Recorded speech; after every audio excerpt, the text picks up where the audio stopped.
Samstag versammelten sich hunderte Uiguren, Tibeter, Hongkonger und der NBA-Spieler Kanter vor dem Capitol Hill, um gegen die Zwangsarbeit in China zu protestieren. Der Spieler rief den amerikanischen Kongress dazu auf, ein Gesetz zum Verbot von Zwangsarbeit von Uiguren in China zu erlassen. US-Geheimdienste haben einen nun ergänzten Bericht vorgelegt, in dem mehrere Hypothesen zum Corona-Ursprung als plausibel angesehen werden. China wies den Bericht zurück.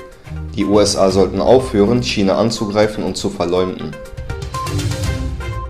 In der autonomen Region Ningxia im Nordwesten Chinas wurde der Präsenzunterricht aufgrund von erhöhten Fallzahlen vorerst beendet.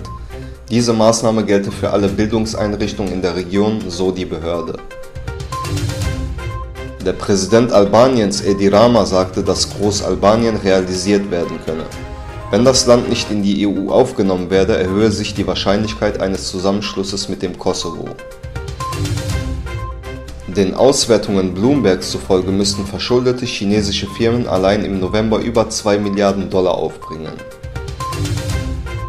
Die größte amerikanische Fluggesellschaft American Airlines annulliert aufgrund von schlechtem Wetter und Personalmangel ungefähr 2000 Flüge.